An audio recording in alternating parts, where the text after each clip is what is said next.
Welcome back to the Truck Show Podcast. I'm your host, Holman, and I am super excited for this episode's interview because we bring back our good friend and friend of the show, Scott Birdsall from Chuckles Garage, to discuss his recent record-smashing run at Bonneville in the Toyota Landscaper truck. As usual, he's got some great stories to share, and we'll walk through the build that broke the record. So over this past week, I've been driving a Ford Ranger XLT 4x4, the 2.7-liter EcoBoost turbocharged V6, and I also completed my longest drive since the accident, so a couple of hours each way, out to our family property, and I also got to do a little bit of off-roading out there, albeit very light wheeling to test the Ranger, and then get up to the ranch on some rough dirt roads, and not push myself too hard, but I felt good enough to help my uncle with a few projects, even took the ATV out to the property markers to check out the property lines, and overall I felt great, even the day after. So it's probably the most physical I've been since I've been home. So as for the Ranger, I'll have my thoughts on that truck in an upcoming episode. And then over this past week, we're super busy. I got together with Mike Rice on a story for OVR. So we wanted to take his new Tacoma SR5 4x4 and then do some affordable mods that'll elevate the truck both in looks and capability. The idea with this story is it seems like all the magazines, everybody always does these wazoo builds. So we took this truck, which was like, I think 43,000 MSRP, and we said, what would it take to get close to like a TRD off-road package without spending all that money? So we were very selective with some products, and we went out and did it, and it's kind of a TRD for the poors, if you will. So we'll talk about that in an upcoming episode as well, and lots of great truck content. And lastly, rumor has it, I might be getting a Gladiator for a little while, might be joining the driveway fleet in the near future. So that could be pretty cool too. So anyway, lots going on, crazy week, tons of progress, real busy. And I also got a pickup date for when I'll be heading out to Michigan to grab the 392 from AEV. It'll be, I believe, the third week of September. So anyway, what a week. Before we get started, we have to thank the companies that make this show possible. The Truck Show Podcast is brought to you by the following sponsors. AMSOIL launched the industry's first synthetic motor oil back in 1972, and AMSOIL continues to innovate with a wide selection of synthetics that are formulated, blended, and packaged right here in the United States. These specialized lubricants are engineered for what you drive and how you drive. AMSOIL's Shop by Vehicle tool offers package size recommendations to maximize savings and includes AMSOIL's Ultimate Oil Change Kits. AMSOIL offers the protection you demand and the performance you deserve. Get yours today at AMSOIL.com. The perfect complement to your truck is a Kershaw knife. All Kershaw knives come with a limited lifetime warranty, and repair parts are readily available through the website.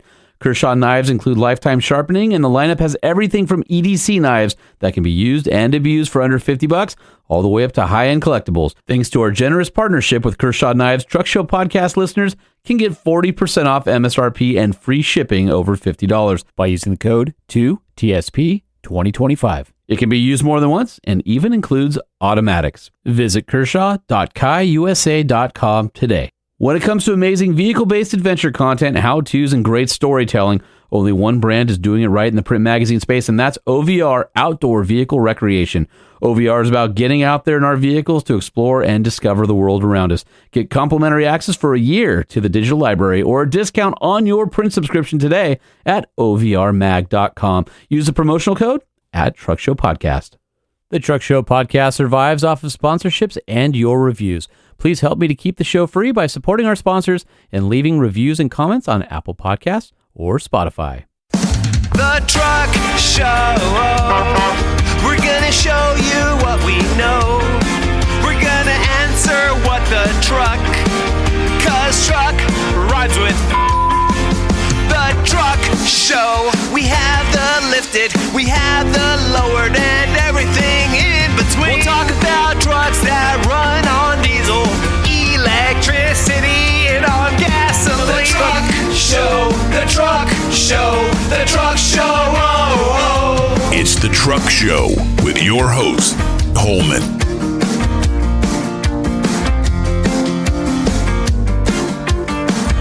You know, it's been, 7 years? And I still love hearing this jingle every time.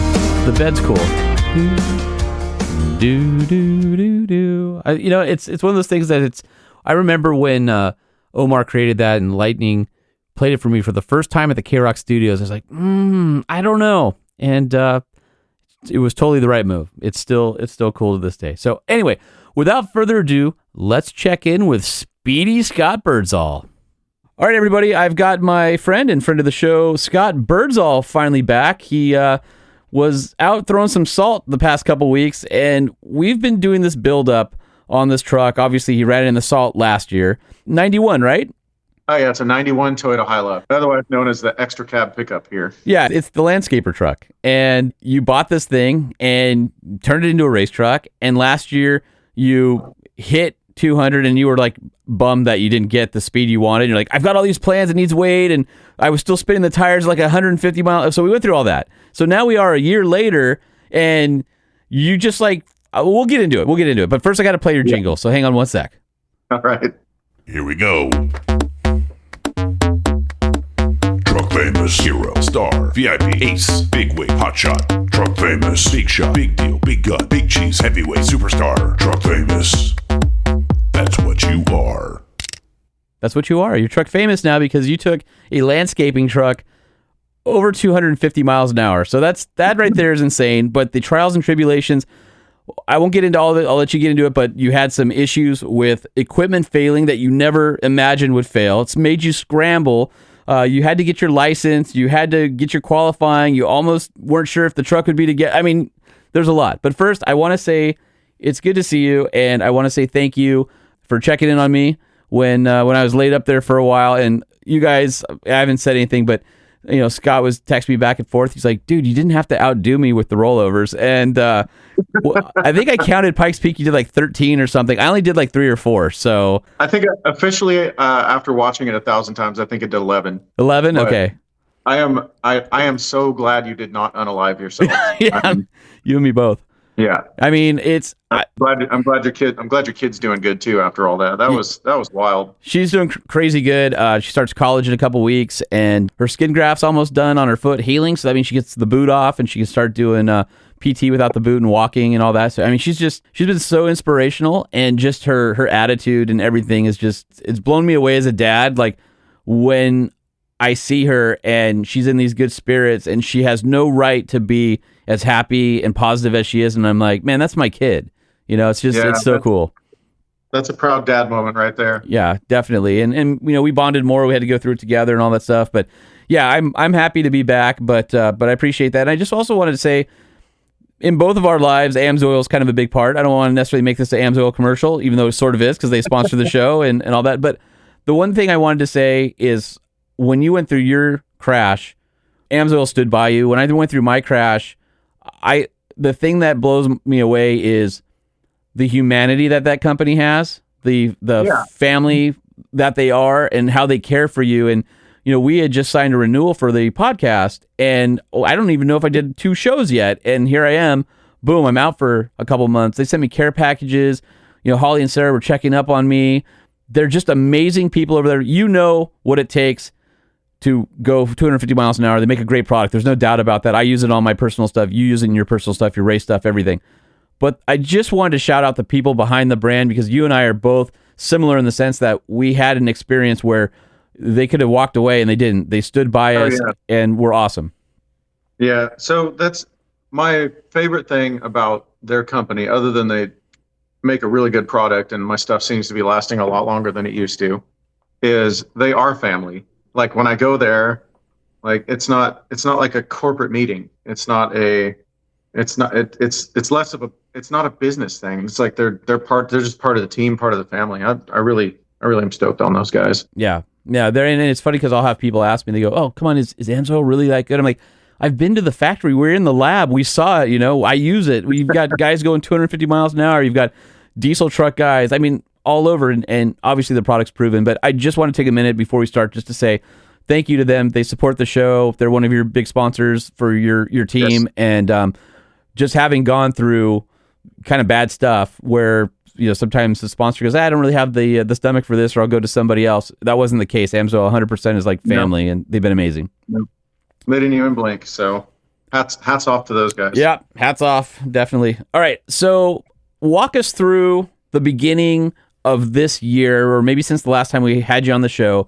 You had talked about sort of what your learnings were from last year at Bonneville, and then you had some very specific changes in mind for the truck over last year, and you had a speed goal in mind. I don't remember what it was, but you said, no, it's going to get like 50 miles per hour faster, and we're like, okay, that's cool. And you're like, no, seriously, like it's aerodynamics of a brick, but I've got the power, because you said that the 2JZ was still pulling hard. And so, like, where were you from where we last spoke and to the day you arrived on the Salt after scrambling to get that thing built? So you mean this year? Yeah, this year. Okay, so yeah, it's this year. You know, I'm the master procrastinator at the shop, and we waited until it was 0 hour to put this thing back together. Why do today what you can do tomorrow? That's my mantra. Exactly. I have so many irons in the fire that by the time it gets here, I'm like, oh, we have to put this together now. Okay. Clock is ticking, my friend. But anyways, so the plan for this year was to go with more power, more weight. It's the opposite of drag racing, where you want like the lightest weight thing with the most possible traction and the most possible power. Here you want as much power as you can put down on these little 4.5-inch skinny tires, but you also need tons of weight, because weight equals stability. And it's, I mean, without having to say it, you know, a 91 Hilux, even though it has a really low coefficient of drag for what it is still not designed to go 200 plus miles an hour. Like, yeah. I think with a 22 RE, the thing would, you know, 90 max, maybe downhill with a tailwind. Yep. So the plan was more weight, more power, put more wedge into it, and just go out and drive it. And I was joking all the way there. You know, I want to do 250 off the trailer and just, you know, blow this thing out of the water. And we were almost there, but yeah, the things we changed. Sorry to go back to that. I finished. The things we changed is we put a new Dart Iron Eagle 2JZ in it, which is capable of 2,000 horsepower. We ran it on our dyno up to 1410 to the rear wheels. We couldn't get any more traction after that, and that's plenty of power, so that's where we stopped. What rear end are you using with that thing? It's got a Winners quick change in it that was all set up by RTS. Nice. And the transmission's a 6-speed sequential from 6XD. So anyways, we get out there, get to the Salt, pull it off the trailer, and I'm feeling good. So I go out and, you know, I'm not even testing the thing out. I just go for it. And at 231 miles an hour, which is 2 miles an hour faster than the record I set last year, the hood decided to unalive itself in about 1,000 pieces and take out the windshield with it. Well, you posted that on social, and you basically had an urgent plea to people saying, hey, my hood pins failed or they loosened up. My hood, by the way, a custom hood that had a, think of it, I don't know, a hood bulge power dome on it that was kind of aerodynamic in order to cover the top of the engine. And you put a desperate plea out because you could not race. And then you ended up finding a spare. Somebody, I'm assuming through the network or on social, came through. But it wasn't like, it was a hood, but it wasn't like aerodynamic. And I was thinking that would suck if the hood came, but because it's not aerodynamic with the mechanical bits shooting out the at the top of it, if that kept you from getting to where you wanted to go. Like, I was really worried about that. I was like, oh, awesome, Scott got a hood. And then I was like, oh man, okay, let's see how this goes.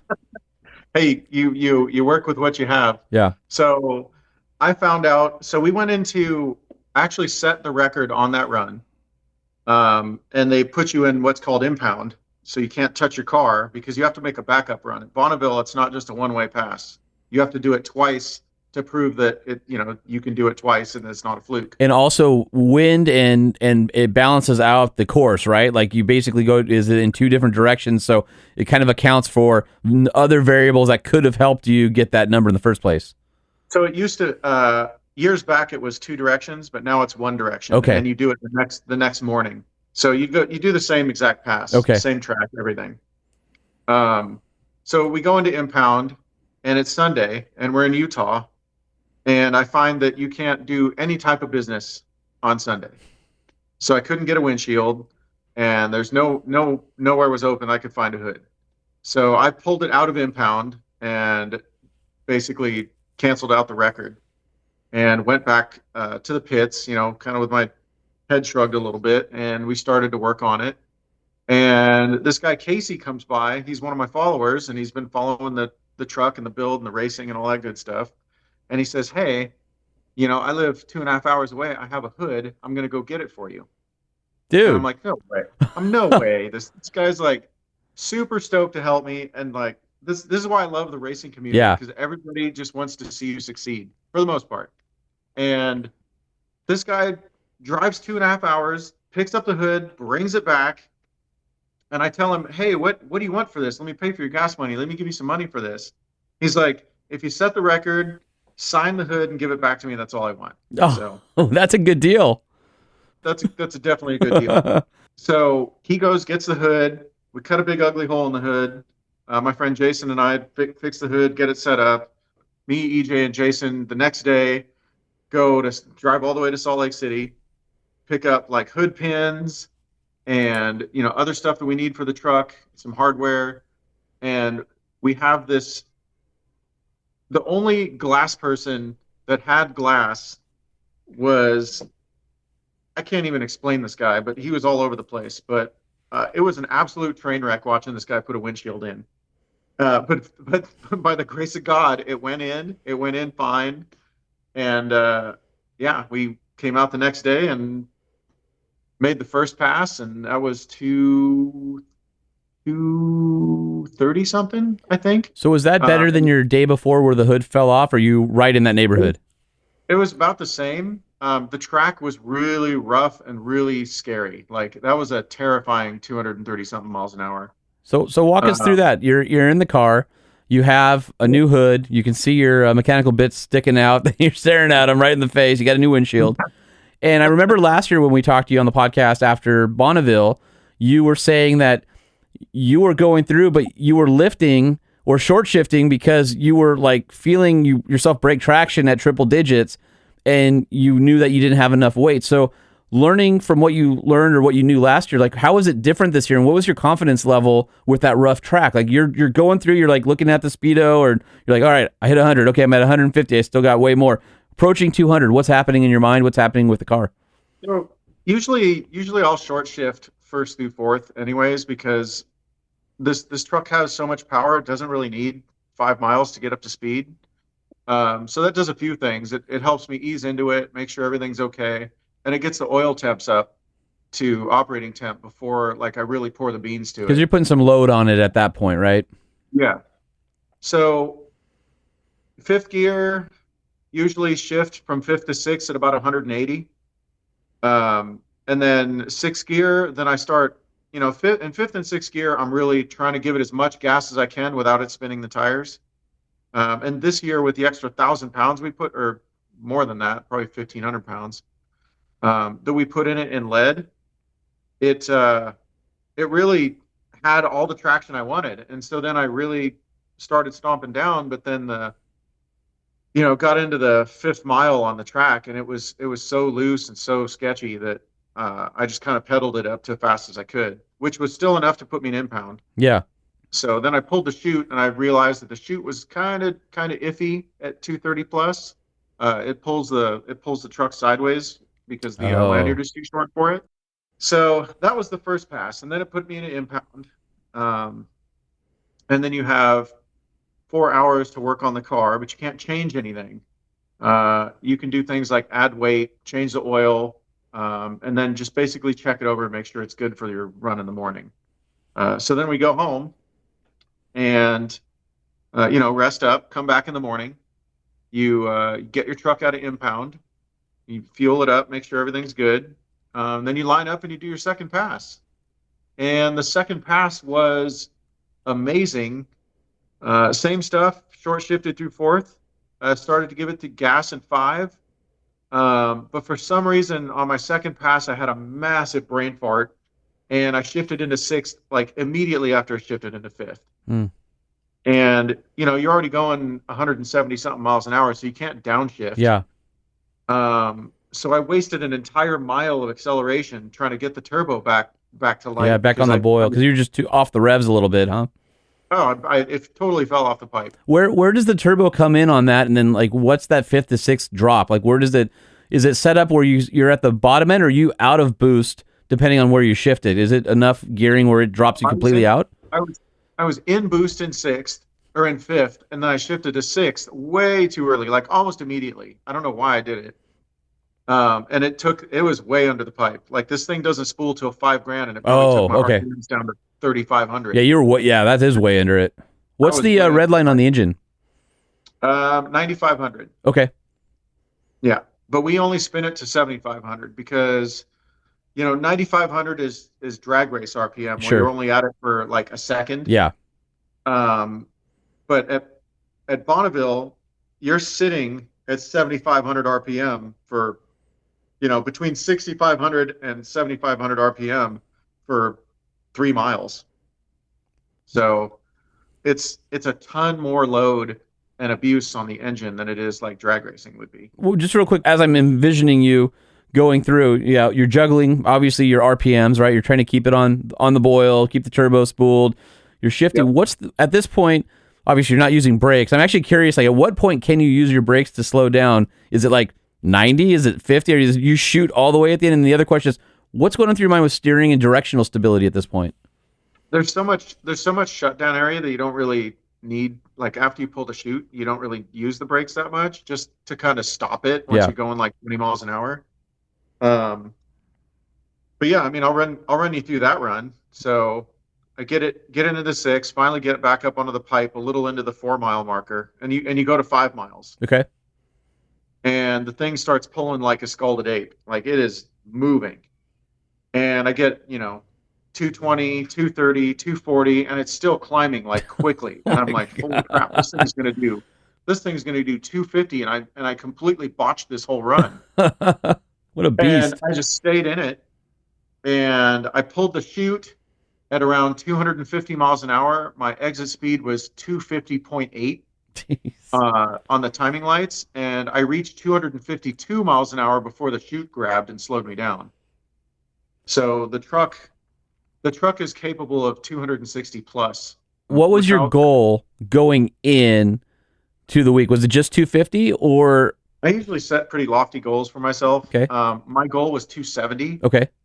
And I think with, there were some things that happened earlier in the week. Chris passed away driving the Speed Demon. So that's Chris Roschke. So he's been at ARP forever. I was going to ask you about that.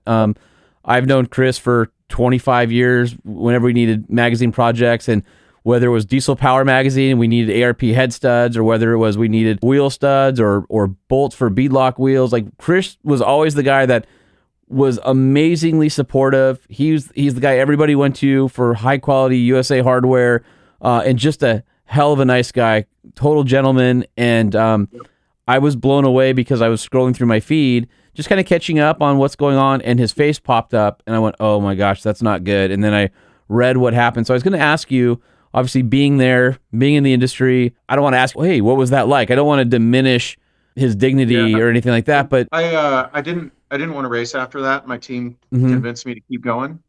But Chris was always like, I met him a couple times last year, and super friendly.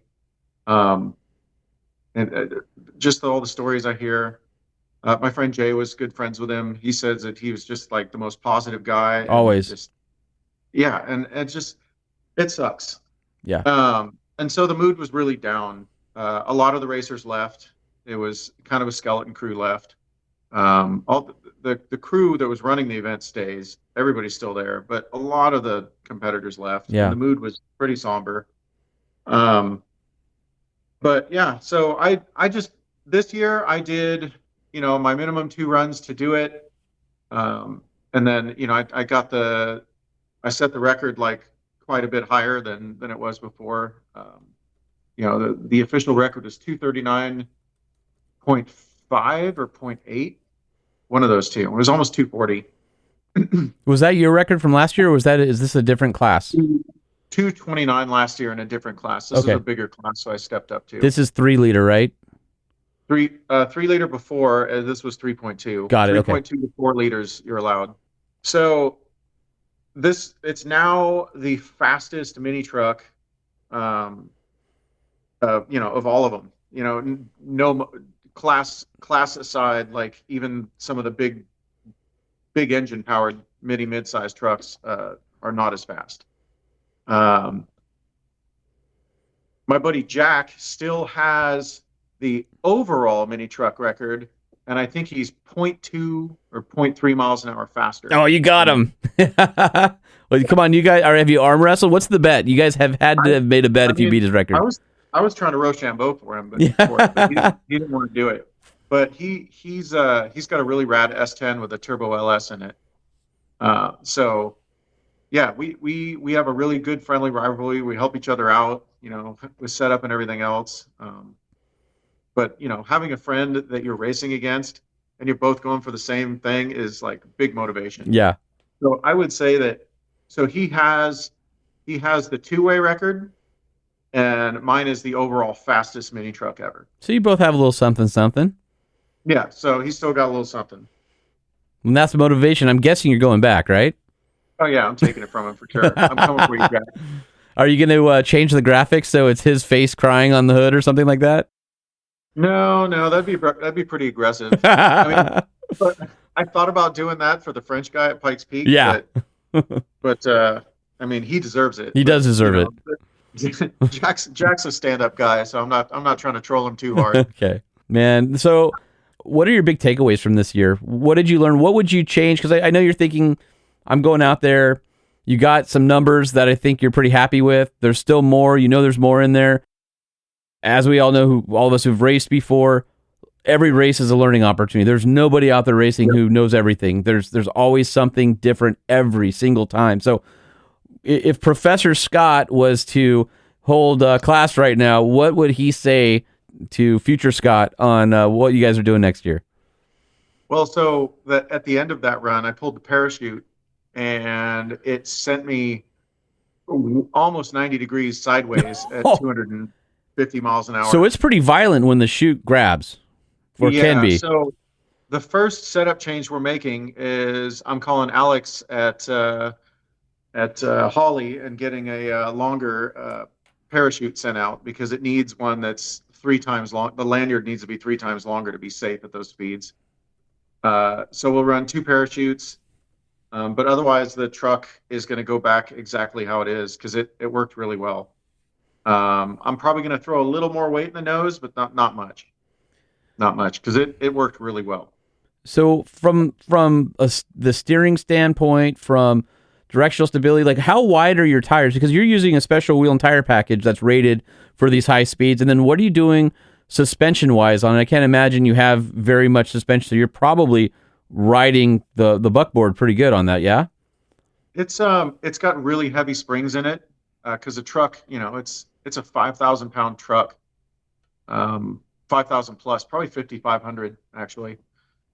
So it's full. It's like a heavy full size truck weight, and it's slammed on the ground. So it has probably a 1/2 inch of suspension travel in front, and it's on 1,200 pound springs. And the rear has 950 pound springs, and and it's got plenty of travel in the back because of the wedge that's in it. But it's pretty stiff. But there's not a lot of bumps on Bonneville. It's it's smooth and straight. So you want it to be compliant, but you don't want it to be squishy. Yeah. You want it to be. If you start to get sideways, you don't want the body also rolling when that happens. So it's still pretty stiff. Yeah, that's the scary spot. The scary part is getting sideways and having one side lift, right? I mean, as long as 4 tires and you're able to just slide sideways, you probably recover or just spin out. But once one side picks up, that's a bad thing. Yeah, once you dig, you're either really hurting your truck. Unfortunately, Jack this year, he got sideways in his S10, and one of his wheels dug in. And bent his frame and tweaked his wheels and blew his tire off the thing. So there's a lot of force happening at 200 plus miles an hour. So what happens with that? If somebody goes off the track or digs in and makes a rut, is there like a salt Zamboni that goes out there and smooths the track between runs, or are they marked? if you crash on the track and you're digging holes in it, they go out and fix it. Okay. So yeah. I wonder how long a Zamboni would last on the salt. Like how many seasons it would take before it just rusted into the ether. One, you just return right to the earth right away. Oh my gosh. So to answer your other question, the tires we use on it are a special 300 mile an hour rated Goodyear tire just for Bonneville. They're the only company that makes it. So is there tread on there? very little. Probably about as much as like a wheelbarrow tire, like Okay. that depth. Yeah. and not much. There's no a slick would have the same basic effect as these tires. Got it. So they're super lightweight, really strong casing, really strong, overall casing on it. And then we use a steel wheel that's fully 360-degree welded, that are custom made for us by a company called Wheelsmith.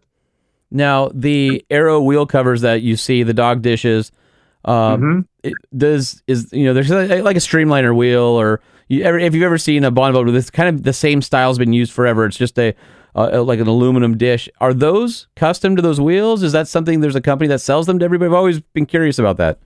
Yeah, so a company called Moon Eyes has been selling that same exact part hand spun for years and years and years, and they're really cool. 'Cause, Yeah. like you can see the craftsmanship when you get them. Oh, I love it. But they make a 15-inch, 16-inch, 17, 18, all that.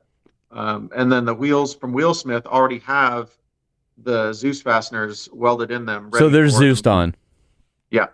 So what are you running? Is it a 15-inch on the truck? 16-inch? Yeah. So it's a 15. So the front's 15 by 4.5 by 24. Mm-hmm. And the rear is a 15 by 4.5 by 28.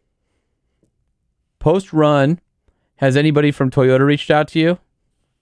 No, but I would like to work with them because Yeah. I'm using Toyota engine, Toyota Yeah. chassis, Toyota body. In fact, the car that's over your right shoulder there is your Supra, which is the 2JZ car. And those things are crazy, dude. I was looking on some of the auction sites lately. An automatic super turbo, 100,000 miles are like 140,000 now. A manual transmission, low mileage, like under 20. You're talking like almost $250,000 for those JDM like 90s cars. Freaking crazy.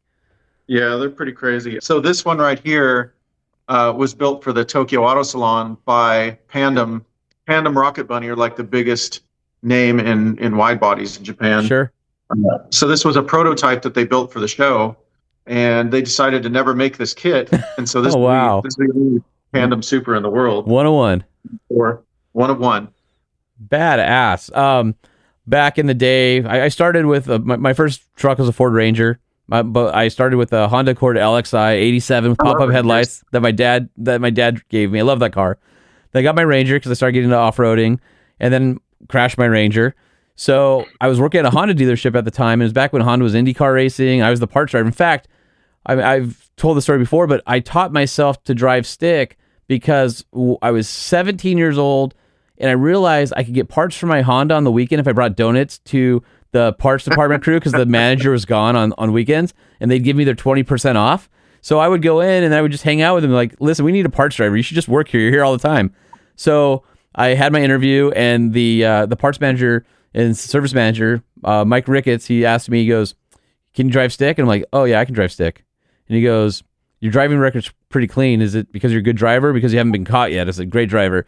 So anyway, get hired. The first Saturday I show up, 89, white, Toyota, single cab though, not an extended, no right mirror, no air conditioning, and gray vinyl interior. Parts are filling the short bed in the back. I get handed a clipboard with all of my stops, and they said, do not speed. Time is of the essence. I didn't know how to drive stick.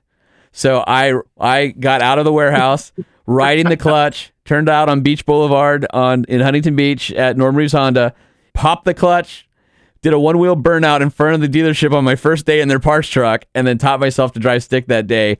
And so I have an affinity for those trucks big time. But when I came back, they said, what was that burnout for? I said, oh, I'm new. I didn't, I'm not used to the clutch. Don't let it happen again. And that body style of Toyota pickup truck, that 89, 90, 91, to me, they were indestructible, and B, I've got a lot of good times in it, and I learned a lot about my automotive self, kind of that next level, right? I got the next level in the game because I got to drive stick, and I became pretty decent at it.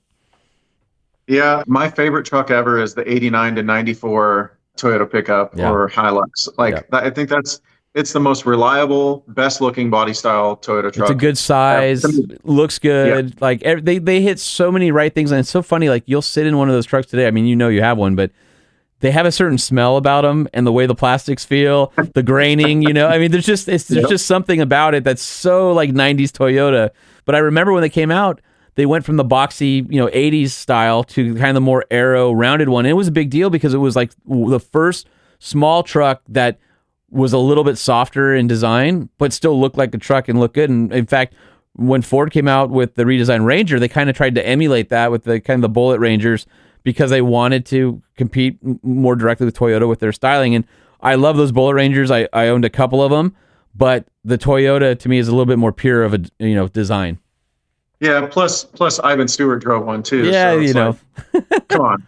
I remember Ivan, my favorite Ivan story. So he was doing something with an Ivan Stewart edition Tundra, and it was like, I don't know, it was with Escondido Toyota or something like that. So his guy calls me when I was at Four Wheeler Magazine and says, "Hey, do you want to come down and meet Ivan? He wants to show off his new truck to you." And I'm like, "Yeah, no problem." Well, he was down in Alpine, California at the time, which is way south by the border. And it's like, 2 hours plus from me. And it's Friday that I'm supposed to meet him. So I had a Buell City Cross at the time.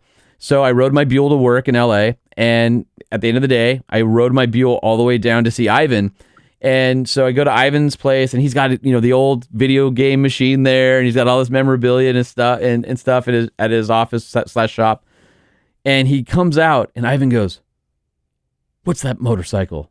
I go, "It's a Buell, Ivan." He goes, "That thing is damn cool. It's a piece of art. I want to buy it and just hang it in my office so I can look at it." Like he was just mesmerized because it was an XB, so fuel in the frame and perimeter brakes and the exhaust underneath, all the cool things that Eric Buell did with the XB bikes.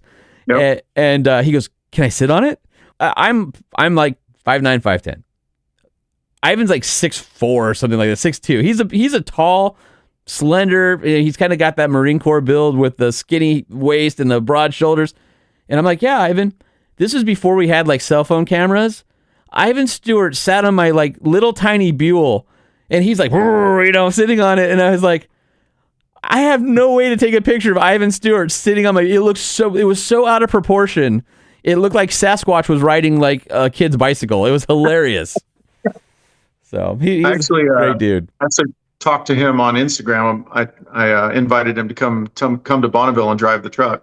Oh, nice.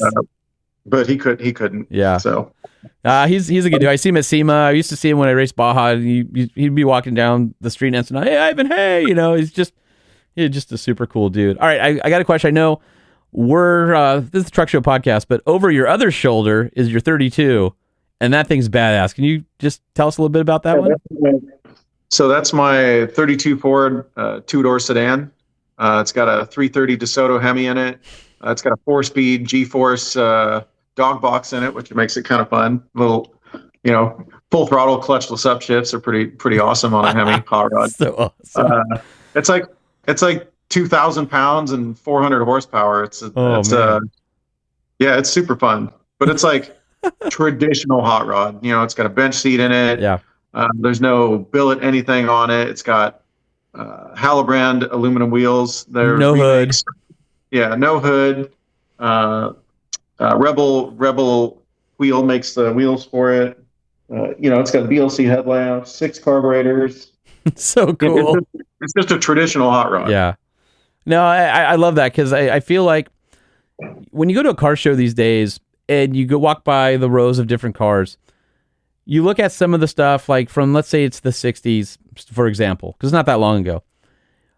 Relatively in the world of collector cars and things like that. Before I was born. Well, I mean, way before I was born too. But you think about how many different owners they've had, and the traditional stuff is special because it's timeless. But you can tell the era so many of these vehicles were built, and sometimes that's not a bad thing. Like if you go back to the mini truck era, I want to see an 80s or 90s mini truck authentic. Like that's rad. But to see like a 67 F100 that has a modern wheel and tire offset and modern interior and a modern radio. It's cool for what it is in the moment, but you see that truck 5 years later, and did it hold up? Yeah, I don't know. Some of them do, some of them don't. So I guess my point is I appreciate your old school hot rod inclinations there, because that's one of those cars that'll be a timeless classic, and it won't feel like it was built in this modern era with all this modern stuff. You have just enough of that old school vibe where it feels right. Yeah. So I feel like up until the mid 60s was kind of the timeless hot rods. Sure. Like you can build one of those now and it's not going to look lame in 20 years. But, when I see like 80s hot rods or early 90s hot rods, even though like when I saw those as a little kid, like I thought they were cool. Yeah. Now I look at them, I'm like, ugh, gross. Yeah. And there's no way to like update it and change it, because they're like smooth and gaudy and tweed on every surface of the interior. Mouse fur headliner and just like these awkward, ugly, independent suspensions that are chromed, and it's just like, I don't know. I don't even think in 20 years from now or 30 years from now, somebody's going to be like, oh man, I can't wait to build a shaved 80s style hot rod. Like, they're like fad cars, and I don't. It feels like fun for like Radwood and stuff, right? Like if it's kind of like you have this one outfit you wear to this one place and it's perfect and you fit in, but you can't really wear it anywhere else, right? Like, and it just, I don't know. I like something that's timeless where you pull up and everybody stops and looks over. Right. Yeah. Yeah. But I think, Radwood is like 80s, 90s stuff. Yeah. And most of that stuff is pretty rad. It's like a lot of 80s, 90s Americana, like JDM stuff, European stuff. It's super cool. But like, even if like an 80s style hot rod shows up, you're like, it's not even cool there. No. It's like, I don't know. I hate to be a hater on that stuff. It's just not my. Yeah, I don't think we're hating. I think we're just sharing our opinions. Yeah, not my. That's just my opinion on the stuff. So yeah, anybody listening with an 80s hot rod, I'm sorry, your car's ugly. Send your hate mail to truckshowpodcast@gmail.com. Chuckles@gmail.com. There you go. I was trying to save you so you didn't have to give yours out. So let's see here. Okay. I want to go through your sponsor list just because I have it here from your Instagram, and I want to be able. I'm going to hit each one. Give me kind of a brief synopsis of what they did and what they contributed to it. Give them a little love because they gave you a lot of love. And let's start with AMSOIL. We'll go back to them, but what does their fluids do for you? Why AMSOIL, and what do you experience in this really high, need environment with their products? Well, I mean, both of the environments I race in are like the most extreme you can think of. You got Pikes Peak, which is altitude and thin air and everything that makes engines go poof.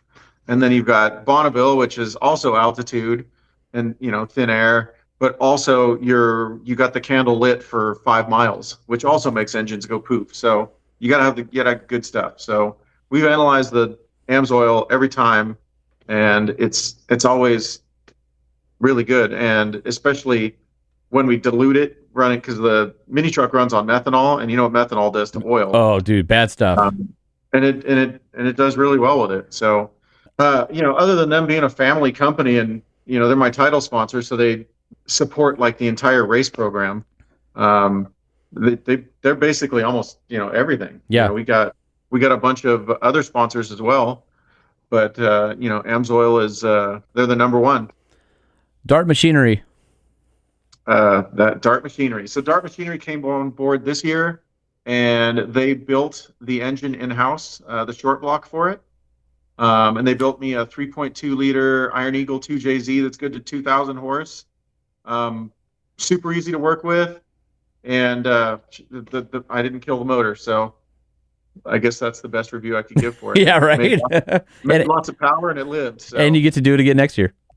Thumbs up to Dart. Haltech.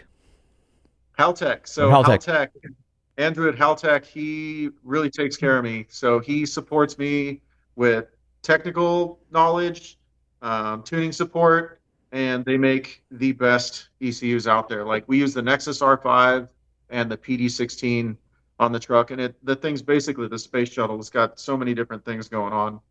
But yeah, so Haltech is ECU controls and technical support. And then you guys are running a Garrett G47 turbo with a GV W50 wastegate on it.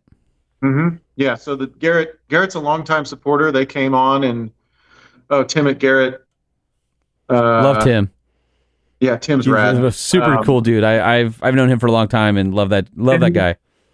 Tim wrangled me into the Garrett family in 2015 or 16 when we debuted. It was 2016 when we debuted Old Smoky at SEMA, and it was like this monster hit. And so Garrett came on board, and they've been supplying me with turbos ever since. Vibrant is awesome. So Vibrant makes all the titanium, exhaust tubing, stainless, V-bands, PTFE hoses, all the little AN fittings, different tools, different fabrication tools, and they also supply race support. So we use Vibrant on every single car in the shop, and then the land speed truck has PTFE tubing, all the AN fittings, titanium piping, which was fixtured together at our shop, and then I took it to my buddy Tanner Goki from Goki's Garage, and he welded it all up. He's also in the Vibrant family. So those guys are awesome too. Shout out to Bruno at Vibrant. Shout out. Platinum Racing Products. Platinum Racing Products. I don't know if you ever met Herman. He owns Platinum. They're in Australia. Love Australians. Yeah, this dude he's I don't know. I can't even explain Herman, but he's awesome. He supplies like all the ignition for the truck. So we use their IGN 1A coils. They're good to like 4,000 horsepower, something crazy. Jeez. We use Platinum Racing product, the pump and pump drive for the fuel pumps. The truck doesn't run on electric pump. It runs on a mechanical pump, like a dedicated drag car.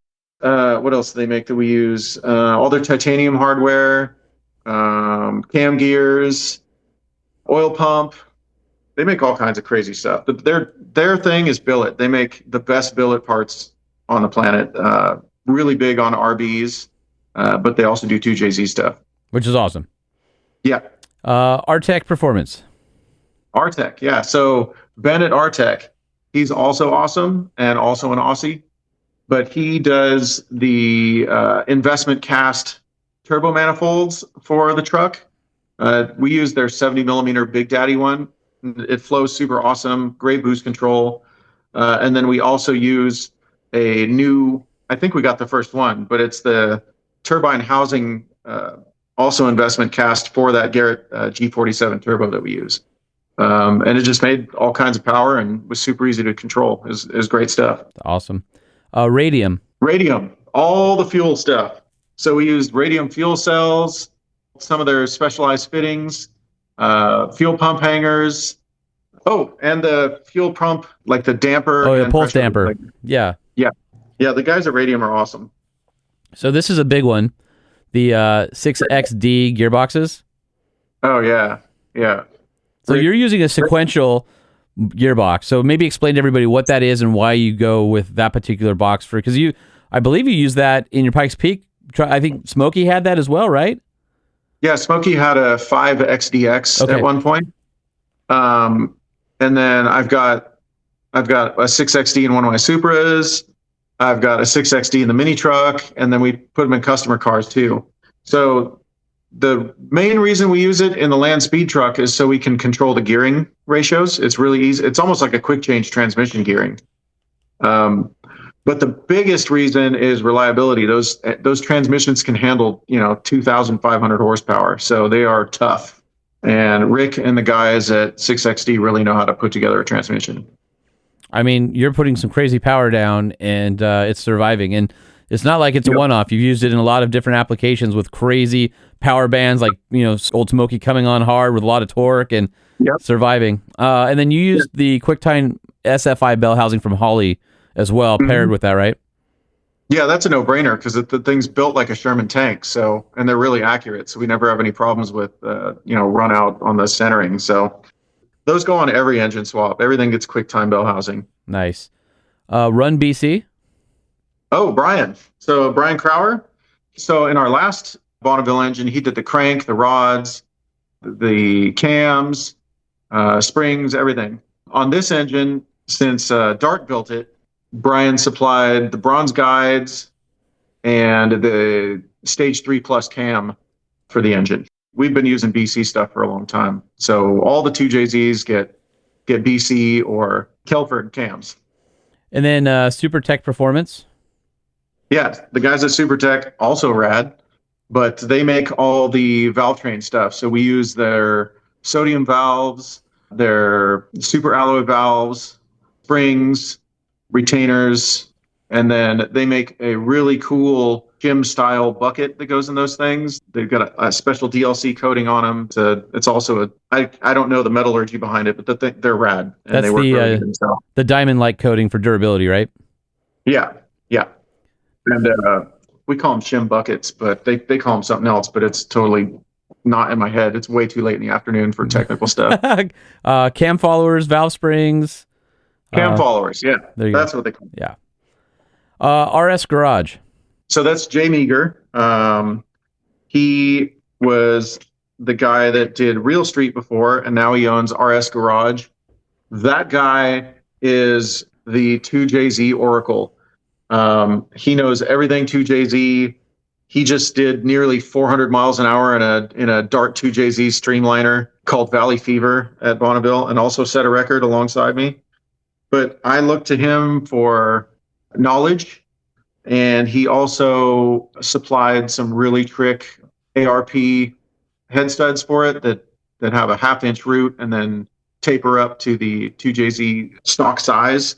And then he supplied a billet tensioner for the engine as well. So Jay is the guru. So he's my go-to. Anytime I got a question or something I don't know in the 2JZ world, I pick up the phone and I call him, or I call my buddy Lawrence, who's also a 2JZ Oracle. And then you've got CPC Manufacturing. Every manifold we put on a 2JZ is a billet custom plenum creations manifold, and they are really good stuff. Like it's like the 6XD, you look at it, and the machine and the billet machine work on it is insane, and the tool pass they use is just beautiful. And it's the same thing with the CPC stuff. So that's my go-to on intake plenums. Next up, TL Sport. Yeah, Tile Sport. They make all the wastegates. They have been on the highest end of LMP cars. Okay. Everything. They are the best of the best. It's made in the USA. They have their foundry in Michigan. Tile has also been a long-time sponsor since probably 2015 or 2016. And when I want a good gate that is guaranteed not to have any problems, like the Tile is my go-to. Fluid damper. Fluid damper, that's another no-brainer. They've been making, they make the harmonic balancer that goes on the front of your engine. A lot of guys cheap out and use other brands or the stock one. Like, I don't mess around with that. Like, Fluid Damper's been doing it for years and years and years. I've never had a problem with them. It's just one of those things. It's like, it goes on every 2JZ or every build we do. Big Cam 707. Big Cam. That's Cameron. That's my guy, Cameron. So he works at ALC Machine, and Cameron is my guy for 2JZ heads. Like, the guy's a port guru. Nice. He spends like an inordinate amount of time porting these heads and polishing them for me. But Cameron, shout out, buddy. You do a good job. So here's one that'll surprise people unless they've heard the podcast before, but Vintage Air. So some of our listeners probably remember that you don't sweat. So having AC is a big deal for you because you're out in an extreme environment and you've got to get cool, and you actually have some air conditioning piped into you while you're making the run. So Vintage Air. Yeah. So Vintage Air is actually a sponsor of the truck, and we use a lot of their product anyways at the shop building older hot rods. But so we use their big Gen 5 system, And so the plumbing goes all around the truck. And the best part is we have an actual gooch cooler in Yeah. the truck. So it goes right up. There's a little tube that goes right up where your submarine belt does. And it is a beautiful thing, let me tell you. I got a winner! Yeah. We also have it plumbed up to the side so it'll blow on my neck and keep me cool. So when you explain it to people, do they hear you say, "This place blows"? People are pretty shocked when you pull up with a Bonneville truck like that, and you're going 260 with the AC on. It's pretty amazing, actually. Yeah. Doral Performance. Yeah. So Cam at Doral, he basically supplies between him and Tom at Spall, they're parent companies. Yeah. They supply all the brushless fans, the controllers, fluid coolers, like our oil cooler is a Doral. It's the best coolers, and Spall is like a no-brainer, and all the Doral stuff has Spall fans on it. So easy. That's what we use. It's good stuff. And then I always get this wrong. Is it Sawbelt? They're the ones who do your harnesses and seat and all that? Yeah. So Eric at Sawbelt has been a sponsor for a few years now, and they make all my like you've seen all my wacky Pikes Peak suits, like the Ricky Bobby one, yeah, the Dia de los Muertos one, all that stuff. So we have fun with that. So they supply all my suits for Pikes Peak, but also all my safety stuff, which also saved my ass. I was just gonna say, like, you've tested it. Yeah, I put that seat went for a ride. That seat out of Smokey is my sim rig seat in my sim magic sim.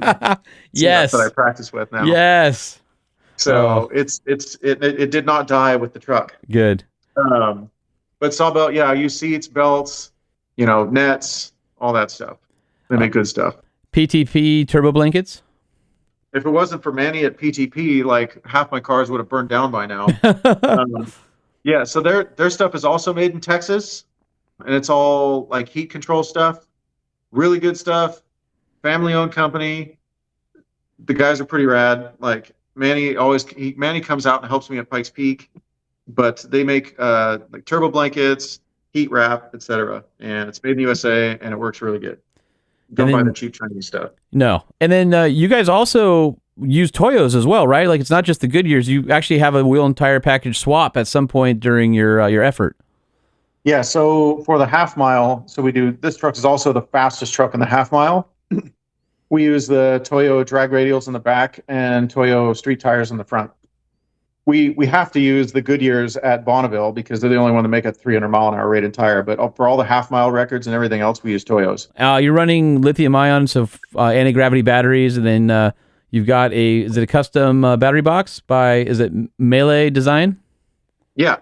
So Mitch from Melee makes the custom battery mount for the anti-gravities, and then anti-gravity and everything. I got. There's even one in my hot rod right here, but nice. I got one of all my Supras. They're just a no-brainer, like especially in a performance car. It's a great battery. You've got a 14-pound battery that puts out twice as much juice than the 60-pound, 50-pound battery that you took out. So they're dead reliable. You just got to make sure you use a lithium-ion charger instead of a regular charger. Right. Yeah, because the chemistry is different in the way that it comes back to life. You've got the iDash, Data Monster, digital gauges, data logger, and stuff like that from Banks Power. I think you brought up Goki's Garage, and then you've got Jake Stab Fab. Yeah, so that's all the suspension. We actually forgot to answer that question. So the suspension on that truck, we use some special Stab Fab lower arms in the front, Stab Fab rack ends, steering parts. Like, what else did we use? Knuckles, A-arms, like Stab Fab makes everything for 90s Toyotas. So you know what's rad about that is they do it to get the stance right on those trucks. I'm sure they never thought it would be race car parts on a mini truck doing 250, right? Like, that's got to be huge for them. It's like, hey, we make it so your truck looks good and handles good on the road and has the right stance and all that, but it'll also survive 250 freaking miles an hour. Yeah, I torture tested his parts pretty well. So, I would say so. Jake at Stab Fab, super small company, runs it himself, builds everything himself. He's got a little shop here in California. So the stuff's made in the USA. Like Stab Fab stuff is good stuff. So I put the stamp of approval on that as well. And then you have your 12-foot parachutes from Simpson. Yep. Yeah. So Simpson, Alex at Holly, he gets me dialed in with all the Simpson stuff. We've got the 20-layer suit. Even though it's like perfectly tailored for me, it still gives you that like Stay Puft Marshmallow Man look. But you need a 20-layer suit to go over 175 at Bonneville. So we got that suit. So I look as good as possible in the Oompa Loompa suit as I can. And then they also do the parachute, my gloves, my shoes, and everything for Bonneville. And then Drive Shaft Shop made you a custom carbon fiber drive shaft, which is pretty awesome. Yeah, so we had one made before, but it was steel, and we had no problems with it. But I figured, lighter is better for a drive shaft because you got less stress on the pinion bearing and less stress on the output bearing on the transmission. So I called up Drive Shaft Shop, and they were like, "Oh, we're on board." Awesome. And they built, and this was like 11th hour stuff too. Yeah. And I think it was one of the last things I put in the truck before we went to Bonneville. But I gave them the measurements, gave them all the sizes and everything, sent it off. It was perfect. Went right in, went 250 miles an hour. Those are the best kind of parts, right? You just put them in, and you don't even have to think about it again. Nope. And then you had tint by a shade darker, paint by Santa Rosa Auto Body, and then tuning LS Fab. Yeah, so a shade darker is one of my best friends, Joey. He's got a tint shop here in Santa Rosa, and he also does all the PPF stuff. So go there and tell them Scott Birdsall sent you. Yeah, so the cool thing is he uses the ceramic tint, which is like amazing because it blocks like 70% of the heat. It's crazy. And then Santa Rosa Auto Body, they came on and gave me a sweetheart deal on the paint job. So I shout them out. They do really good work. And then last but not least, LS Fabrications, that's Lawrence Shipman in Texas. He used to be my neighbor here. He is also a 2JZ guru, and he does all of our tuning on every 2JZ thing we build. All right, and then I think the last one was Stilo helmets, right? Because you always have a crazy creative helmet to go with your suits as well, so you can't forget those guys. Yeah, so Stilo, Preston at Stilo is always dialing me in with the best helmets. So I use the Stilo ABP helmet, which is the same exact helmet that guys in Formula One use. Carbon fiber, super light, really good helmet. And then my buddy Patrick Briand in Canada does all the paint jobs on them. So he is he does tons of FD stuff, but he is the master of helmet paint. And he just, you can see the one I wore at Bonneville is the same one I wore at Pikes Peak when I crashed. And that helmet is the tribute to Ken Block, and he knocked it out of the park. That it's just it's one of my prized possessions. And I think you can find that on your Instagram because I know you've posted pictures of them before. Yeah, and you can see it like on the video. You can see the in-cab footage, and you'll see the 43 on the front and all that good stuff. Super rad. It's funny, when I was looking at social, you've got this video up, so I encourage anybody listening who wants to see a ton of pictures and videos of this record run, go to @Chuckles Garage and go to the Reels, and you'll see Scott has this great in-car one, and it's the title is World's Fastest Mini Midsize Truck, but he asks you very politely, please rotate your phone, and goes into the landscape mode, even though it's in a portrait screen on your phone, but you will not be disappointed. And I'll just play a real short clip of it. So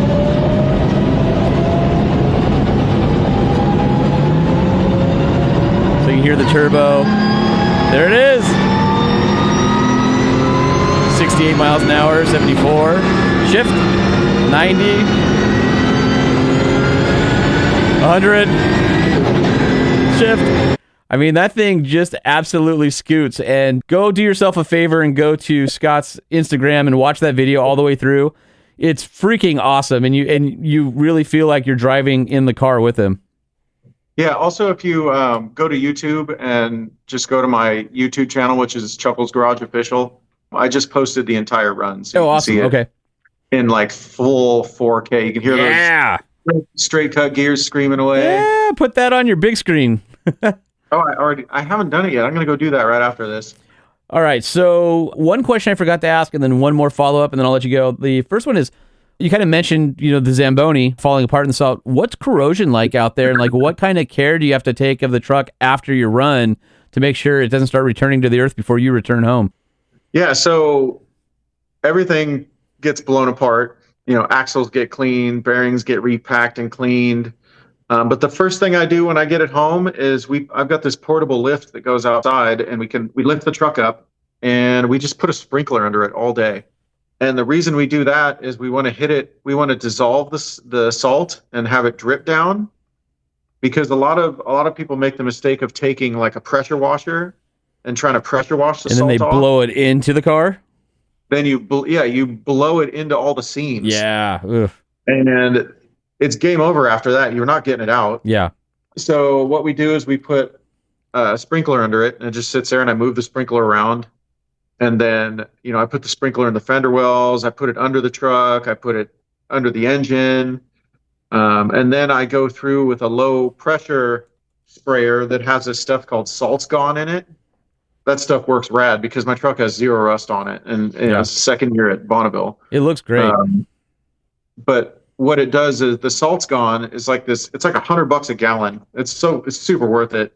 But you basically spray that all underneath your truck, and it soaks into the little nooks and crannies that you missed. And what it does is the chemical in the Salt's Gone neutralizes the salt. So anything you forgot, it's going in and neutralizing it, so it doesn't eat your truck alive from the inside out. Yeah. No, that's awesome. Last question for you, and I feel like, we're friends. We've been friends for a while. I feel like you can kind of share this with me. Why do you keep freaking teasing me on Instagram about some sort of return of Old Smoky? What's the story? Is it coming back or not? It's it's going to return. Y'all just got to be patient. Like, perfection doesn't happen overnight. All right, so it is coming back. That truck took me almost 3 years to build the first version of it, and then we had 6 years of revising the thing. So most of Old Smoky, other than the body, is still good. And a lot of the suspension parts are pretty trash. We were talking, and you talked about you were measuring the frame, and you were blown away that the frame on it was really straight. Yeah, it's shockingly straight. Like that, it flew off the track at 120 miles an hour, fell 17 stories before it landed on its roof and rolled 11 times, and the frame is straight. All right, so when you say Old Smoky's returning, you're not being a lying sack of shit. You mean it. No, you're not toying with my emotions. No, because I need it to come back too, because I love that truck. So it's still going to be Old Smoky. Love it. I'm going to make some drastic changes to it, but it's going to look the same. Okay. All right. Well, keep us in the loop, my friend. It's awesome having you back on. I know I've been texting you and blowing you up, but I was really excited for the run and following along every day, and excited for all the updates. And I know our listeners were as well. And this is going to be the year I'm coming up to visit you in person. I'm taking you out to lunch. Oh, you say that every year. I know, but this time it's going to actually happen because I need a road trip in me, and I'm going to have some wheels to be able to do that soon. So I just need a place to go. I'm going to come see you. Okay. And we're gonna have lunch. Pinky swear right here. Okay. All right, I love it. If you guys want to follow again at Chuckles Garage, our good friend Scott Birdsall.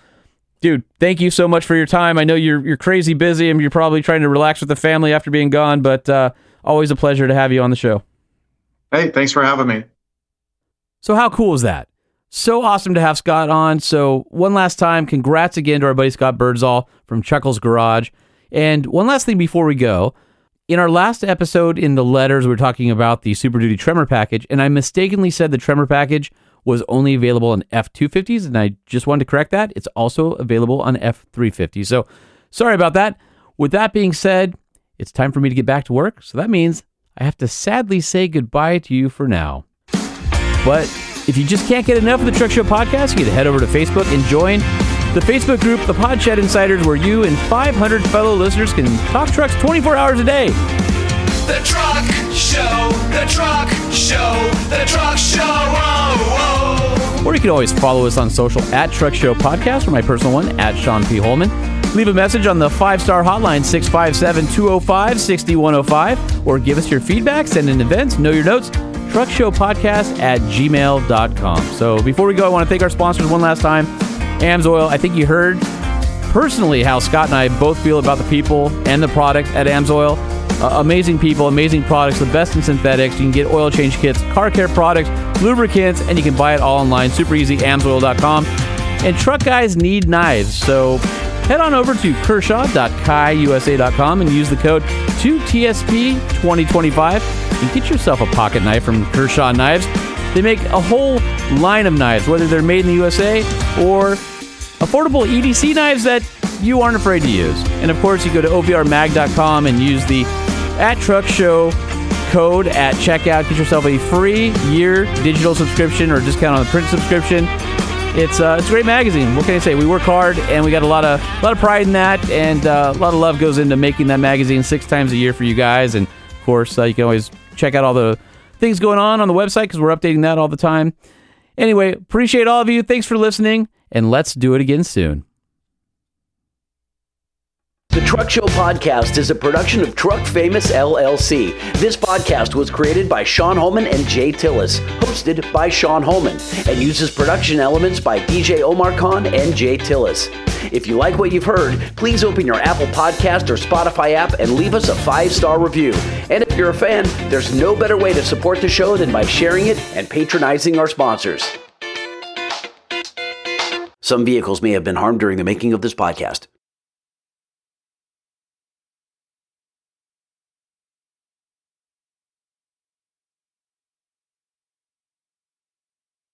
I'm Scott Birdsall, and you're listening to the Truck Show Proc. What?